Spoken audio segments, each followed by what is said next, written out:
You are sitting across from a man worth over $100 billion.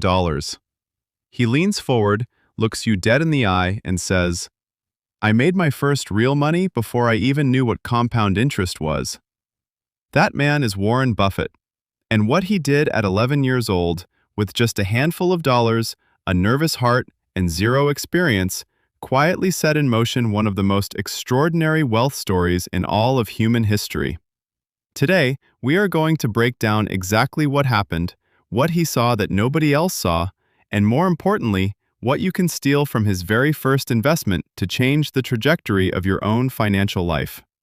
Stay with me, because by the end of this, you will never look at money the same way again. Let us go back. 1942. The world is at war. America is rattled.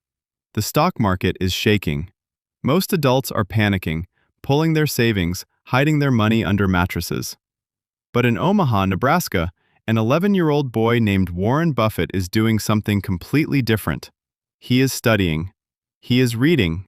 He is thinking. And then, one quiet morning, he walks up to his father, Howard Buffett, a stockbroker, and says he wants to buy stocks. Not as a game, not as a school project, as a real, committed business decision. His father didn't laugh. His father said yes. Now here is where it gets interesting. Warren pools his savings together, money he earned from selling chewing gum door to door, delivering newspapers, retrieving lost golf balls and reselling them. Every single cent he had earned with his own hands. He takes that money, a grand total of $114.75, and buys 6 shares of Citi's Service Preferred stock. 3 shares for himself, 3 shares for his older sister, Doris. He is 11 years old. He has just made his very first investment.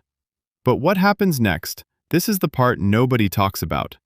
And it changed Warren Buffett forever. The stock dropped. Almost immediately after he bought it, the price fell sharply. His sister starts looking at him. You know that look. The, I trusted you with this look. The pressure was enormous for a child. Every single day, the stock would fall lower. Warren was watching it. He was tracking it. He was carrying that weight. And then, slowly, it started to recover. The stock climbed back. And eventually, it hit $27 per share, just above what he had paid. Warren did what any relieved, nervous beginner would do. He sold. He locked in a small profit of about $5. He thought he had won. Here is the catch. And this is where the real lesson begins. Shortly after Warren sold those shares, Citi's Service Preferred shot up to over $200 per share. $200. Warren had sold at 27. He left a fortune on the table, and he sat with that feeling for the rest of his life.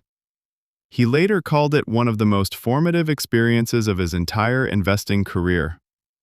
Now, you might be thinking, that sounds like a loss. That sounds like a mistake. And that is exactly why this story is so important.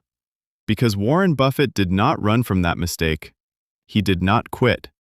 He did not say, investing is not for me. He sat down, absorbed the lesson, internalized it, and rebuilt his entire philosophy around what that pain taught him. And that philosophy, born from a $114 investment, eventually grew into a $100 billion empire. So what exactly did he learn? There were 3 lessons baked into that one experience, and I want you to hold on to all 3 of them. The first lesson is this: patience is not just a virtue, it is a wealth strategy. Warren sold too early because he was afraid. Fear of more loss made him exit before the real gains arrived. Every single time you sell out of panic, you are letting the market beat you psychologically before it beats you financially. The investors who win are not the smartest. They are the ones who can sit still the longest. The second lesson: the cost of impatience is invisible until it is catastrophic. When Warren sold at $27, he felt good. He made a profit. There was no obvious sign that he had made a mistake, until that stock hit 200. This is the dangerous part. Bad financial decisions often feel right in the short term. You sell, you feel relief, You move on. And then 5 years later, you look at what